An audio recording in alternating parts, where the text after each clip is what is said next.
Ashayika mwana womukoma wangu Robert. Ashayika nei Robert?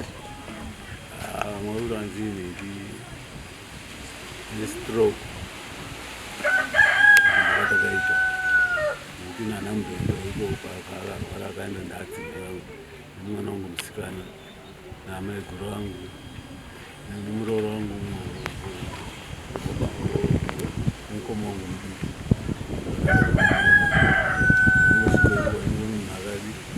Ari pausi singapakanyikira nakuita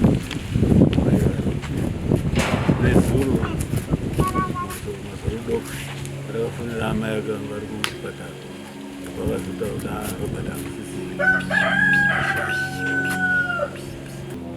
izvo kwatisiri kuzivawo ipapo nekuti vanhu panapa vakatonzi namai guru Munin'ina endai kumba kumunokirima dzimba mubvise zvinhu kuti vanhu vari kuya kuhaasi kuona zvinhu zvikaramba zvirimo vatakazongodzwa vaakudzingwa iko hapana anosvika pano ndimezvo ina handambosvika iko hapana zvinonyanya kuziva naizvo asi adzimba yangu ndo vanoziva naamai guru vatamutumira mupurisa mwe anogara panapa tingamuona mukomana arikutanasa vanhu pamwe angakutyawo iwewe purisa vanhu akudzingozwa ndikuziva zvikuru zvakaoneka vatonge nezvipano vakangodzoka mupurisa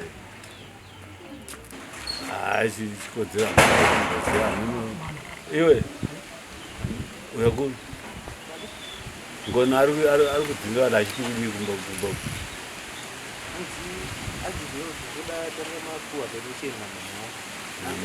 namai vake varipo vakashayira mwana wavo asi tasvika pano yakuti handimusasvike pano svika amai vangu vauya.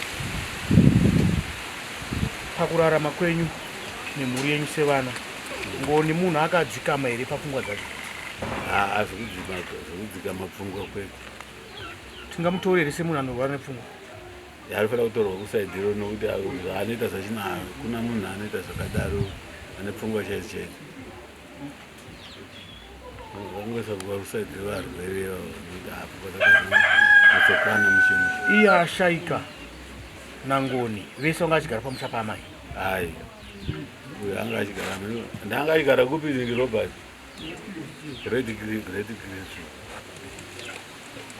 Heathcliff? Takutaura chokwadi chaicho chaicho.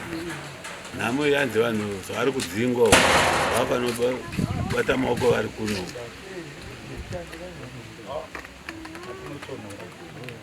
Kana mai vacho vauya nhamo ichadzokera kumba kwayo.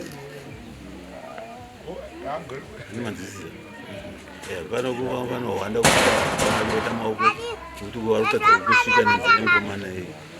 Asi amai acho vanhu vauya vanhu vacho vadzokera kumba kwavo vadzokera kumba kwayo vanga achigara vakasvairwa Taramboitwa paari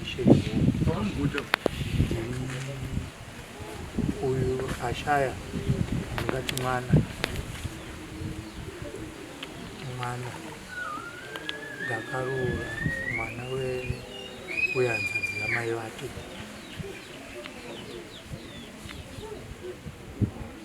Pamasvika baba muchisvika paShayika mwana matambirwa sei? Pandasvika ndaona vanhu vari panze vakagara panze zichinzi pane mukomana Munin'ina wemufi ari mumba umo ari kutandanisa vanhu ari kudzinga vanhu kuti pai pano hapasi kuchemerwa pano. Saka ndasvika ndikaona baba vanhu baba vemudzimai wangu ndivo sekuru vake vari panze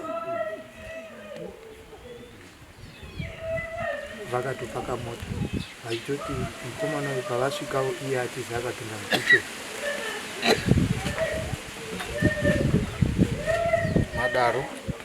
tadaro.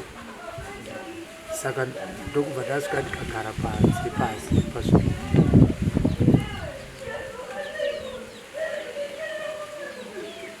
zvazofamba sei? ndokubva ndasumuka panandi ndikanonoka ndikati ndida kuti auye azotaura nasekuru tinzwe nyaya yake kuti yakamira sei. Ndobva ndanonoka, akabuda akabata mapanga ake maviri akati ibva pano, handiri kumboona munhu pano. Ndikamuti hanzi uya kunoona sekuru, akati ibva pano handisi kurambokuona pano. Ndokubva adzokera muvhavhara ndobva ndadzokera ndogara kwandanagara.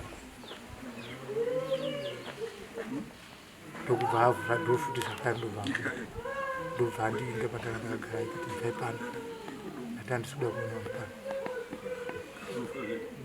Asi anga asiri kutaura chikonzero. Ndamubvunza kuti kumapanga ndiyei wawakabata, akatoti ibvai pano. Anga ari mapanga emhando ipa?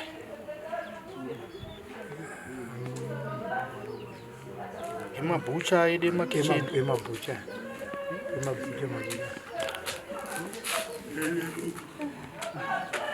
anga akabata. Saka ndiri kuona izvinezvi vanhu vakaungana kuno kunonzi kumba kwababa mudiki vemufi. Saka vanhu vese vazoshifta vachiuya kuno. Ya, vanhu vese vazoshifta kuti hapasi kutosvika.